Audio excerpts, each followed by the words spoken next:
أعوذ بالله من الشيطان الرجيم. بسم الله الرحمن الرحيم.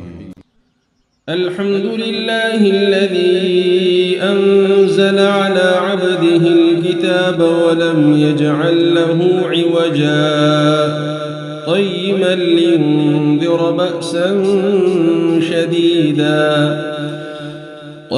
لينذر بأسا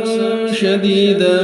من لدنه ويبشر المؤمنين الذين يعملون الصالحات أن لهم أجرا حسنا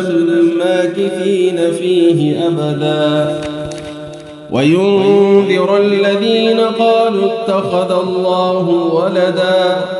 ما لهم به من علم ولا لآبائهم كبرت كلمة تخرج من أفواههم إن يقولون إلا كذبا فلعلك باخع نفسك على آثارهم إن لم يؤمنوا بهذا الحديث أسفا إنا جعلنا ما على الأرض زينة لها لنبلوهم أيهم أحسن عملا وإنا لجاعلون ما عليها صعيدا جرزا أم حسبت أن أصحاب الكهف والرقيم كانوا من آياتنا عجبا أم حسبت أن أصحاب الكهف والرقيم كانوا من آياتنا عجبا إذ أوى الفتية إلى الكهف فقالوا ربنا آتنا من لدنك رحمة وهيئ لنا من أمرنا رشدا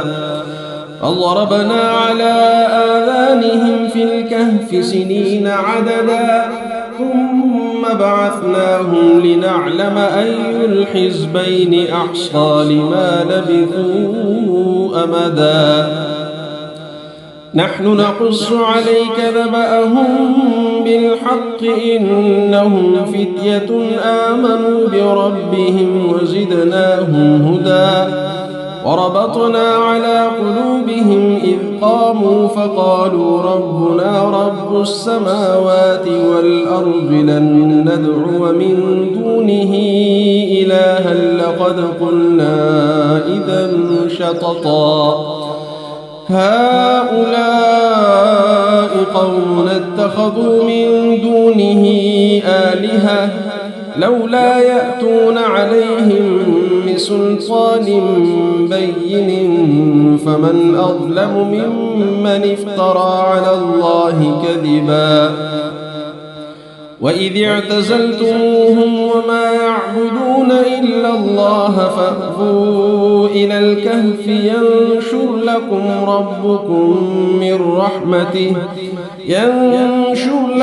ربكم من رحمته ويهيئ لكم من أمركم مرفقا وترى الشمس إذا طلعت تزاور عن كهفهم ذات اليمين وإذا غربت تقرضهم ذات الشمال وهم في فجوة منه ذلك من آيات الله من يهد الله فهو المهتد ومن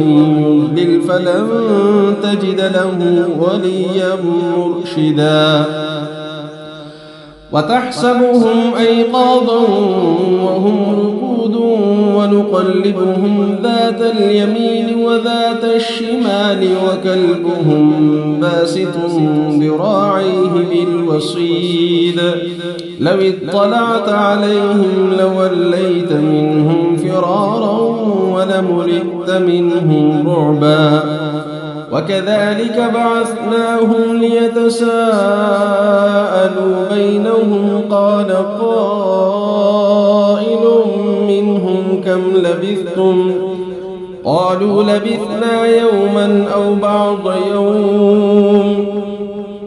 قالوا ربكم أعلم بما لبثتم فابعثوا أحدكم بورقكم هذه إلى المدينة فلينظر أيها أزكى طعاما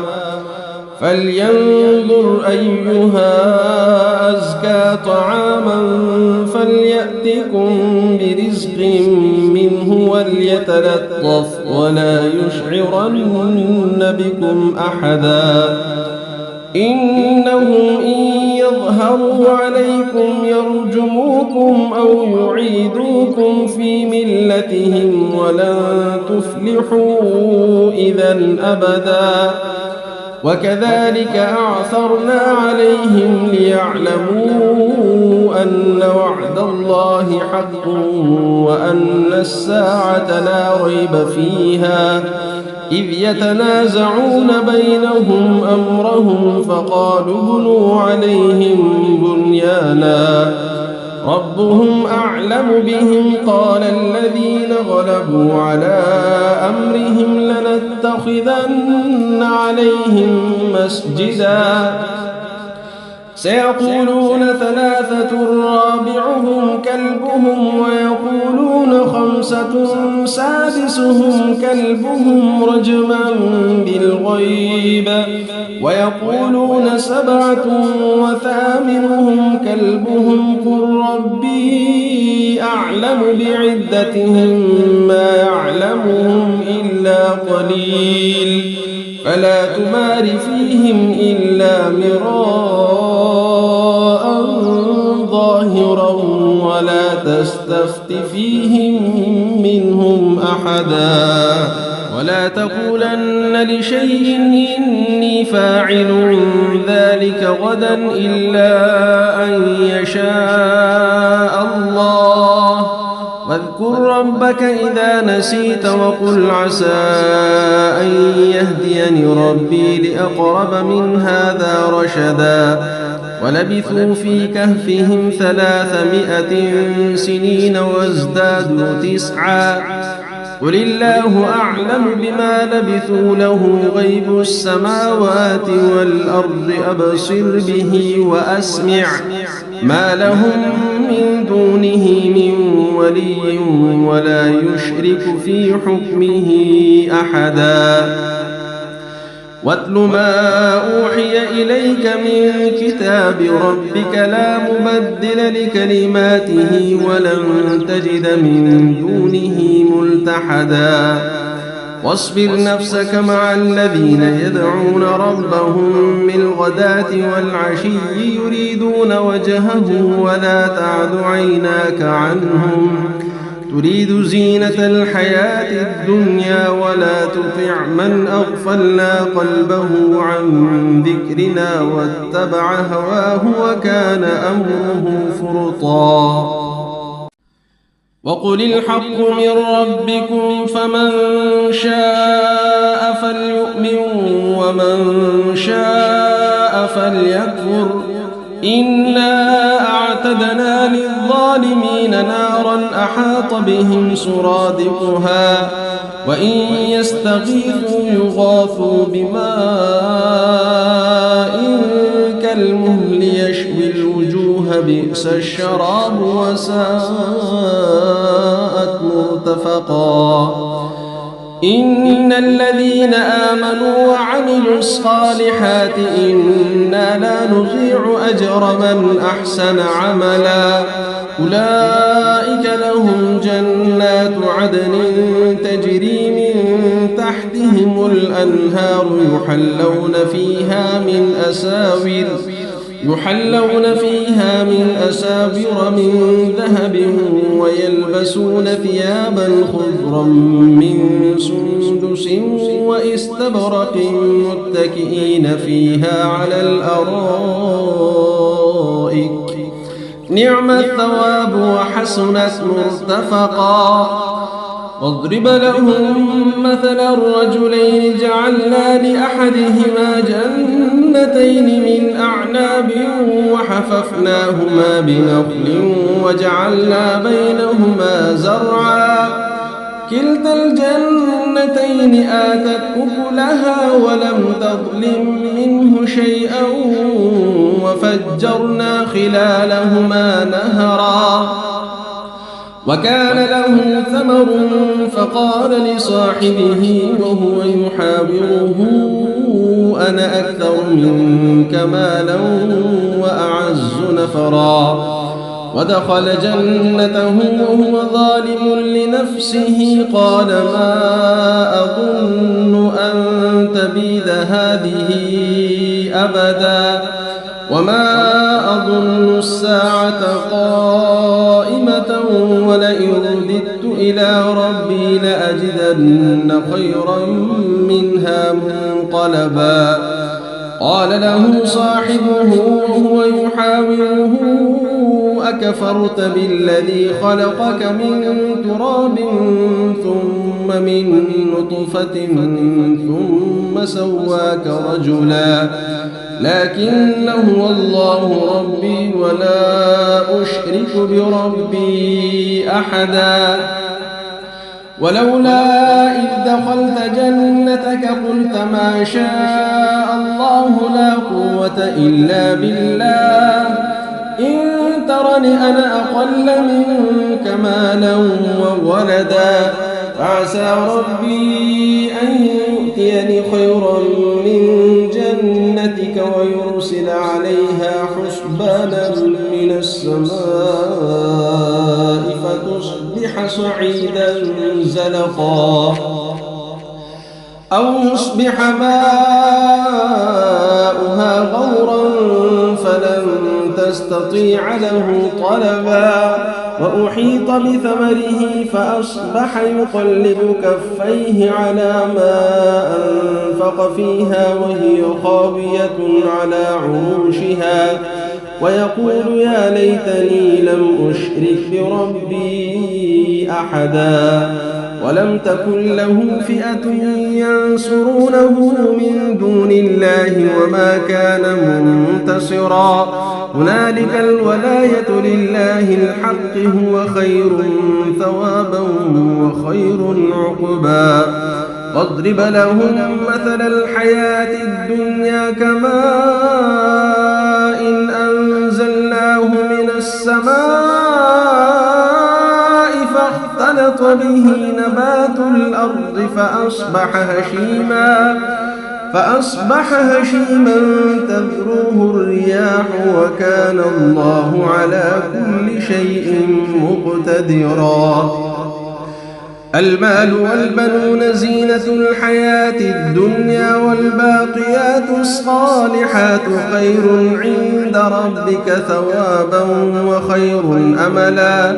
ويوم نسير الجبال وترى الأرض بارزة وحشرناهم فلم نغادر منهم أحدا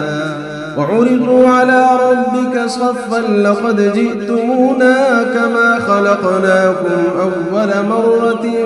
بل زعمتم أن لن نجعل لكم موعدا ووضع الكتاب فترى المجرمين مشفقين مما فيه ويقولون يا ويلتنا ما لهذا الكتاب لا يغادر صغيرة ولا كبيرة إلا أحصاها ووجدوا ما عملوا حاضرا ولا يظلم ربك أحدا وإذ قلنا للملائكة اسجدوا لآدم فسجدوا إلا إبليس كان من الجن ففسق عن أمر ربه أفتتخذونه وذريته أولياء من دوني وهم لكم عدو بئس للظالمين بدلا ما أشهدتهم خلق السماوات والأرض ولا خلق أنفسهم وما كنت متخذ المضلين عضدا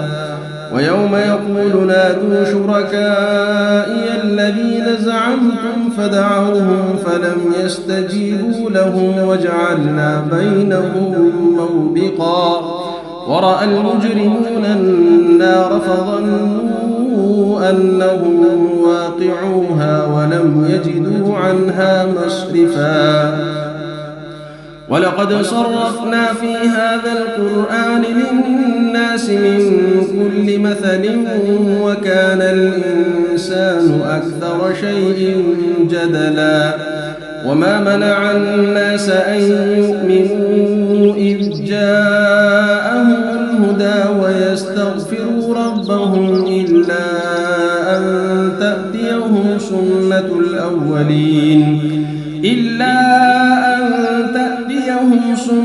الأولين أو يأتيهم العذاب قبلا وما نرسل المرسلين إلا مبشرين ومنذرين ويجادل الذين كفروا بالباطل ليدحضوا به الحق واتخذوا آياتي وما أنذروا هزوا ومن أظلم ممن ذكر بآيات ربه فأعرض عنها ونسي ما قدمت يداه إنا جعلنا على قلوبهم أكنة أن يفقهوه وفي آذانهم وقرا وإن تدعهم إلى الهدى فلن يهتدوا إذا أبدا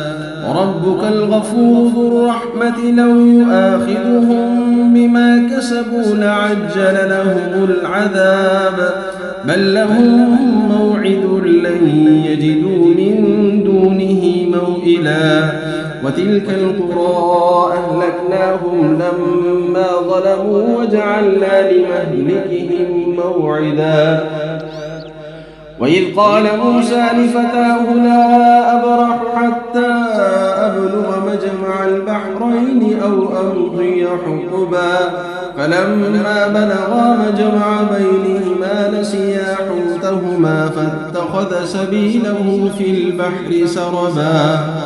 فلما جاوزا قال لفتاه آتنا غداءنا لقد لقينا من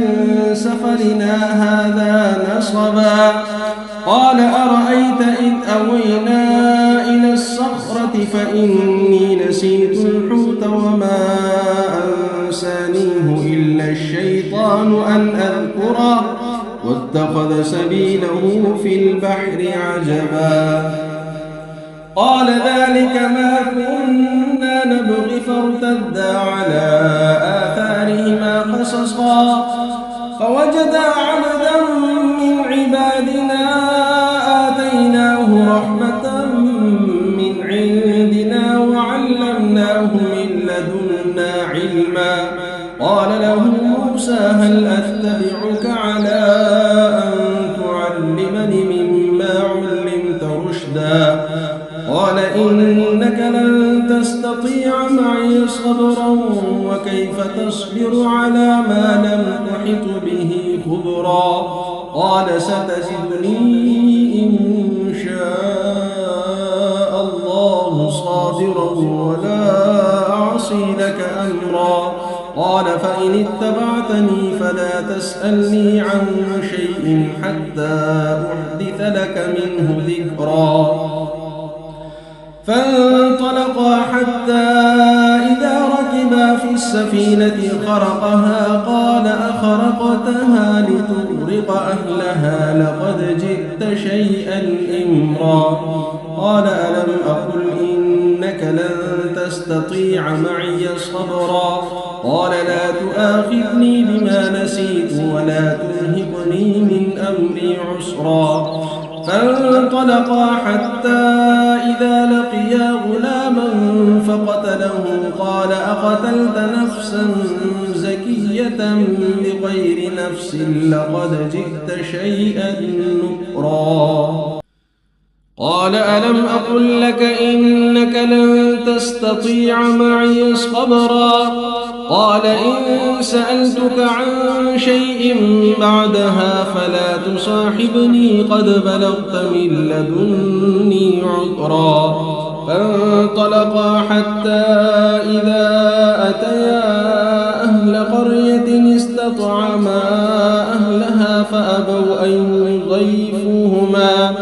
فأبوا أن يضيفوهما فوجدا فيها جدارا يريد أن ينقض فأقامه قال لو شئت لاتخذت عليه أجرا قال هذا فراق بيني وبينك سأنبئك بتأويل ما لم تستطع عليه صبرا أما السفينة فكانت لمساكين يعملون في البحر فأردت أن أعيبها وكان وراءهم ملك يأخذ كل سفينة غصبا وأما الغلام فكان أبواه مؤمنين فخشينا أن يرهقهما طغيانا وكفرا فأردنا أن يبدلهما ربهما خيرا منه زكاة وأقرب رحما وأما الجدار فكان لغلامين يتيمين في المدينة وكان تحته كنز لهما وكان أبوهما صالحا فأراد ربك أن يبلغا أشدهما ويستخرجا كنزهما رحمة من ربك وما فعلته عن أمري ذلك تأويل ما لم تسطع عليه صبرا ويسألونك عن ذي القرنين قل سأتلو عليكم منه ذكرا إنا مكنا له في الأرض وآتيناه من كل شيء سببا فأتبع سببا حتى إذا بلغ مغرب الشمس وجدها تغرب في عين حمئة ووجد عندها قوما قلنا يا ذا القرنين إما أن تعذب وإما أن تتخذ فيهم حسنا قال أما من ظلم فسوف نعذبه ثم يرد إلى ربه فيعذبه عذابا نكرا وأما من آمن وعمل صالحا فله جزاء الحسنى وسنقول له من أمرنا يسرا ثم أتبع سببا حتى إذا بلغ مطلع الشمس وجدها تطلع على قوم لم نجعل لهم من دونها سترا كذلك وقد أحطنا بما لديه خبرا ثم أتبع سببا حتى إذا بلغ بين السدين وجد من دونهما قوما لا يكادون يفقهون قولا قالوا يا ذا القرنين إن يأجوج ومأجوج مفسدون في الأرض فهل نجعل لك خرجا على أن تجعل بيننا وبينهم سدا قال ما مكنني فيه ربي خير فأعينوني بقوة أجعل بينكم وبينهم ردما آتوني زبر الحديد حتى إذا ساوى بين الصدفين قال انفخوا حتى إذا جعله نارا قال آتوني أفرغ عليه قطرا فما استطاعوا أن يظهروه وما استطاعوا له نقبا قال هذا رحمة من ربي فإذا جاء وعد ربي جعله دكاء وكان وعد ربي حقا وتركنا بعضهم يومئذ يموج في بعض ونفخ في الصور فجمعناهم جمعا وعرضنا جهنم يومئذ للكافرين عرضا الذين كانت أعينهم في غطاء عن ذكري وكانوا لا يستطيعون سمعا أفحسب الذين كفروا أن يتخذوا عبادي من دوني أولياء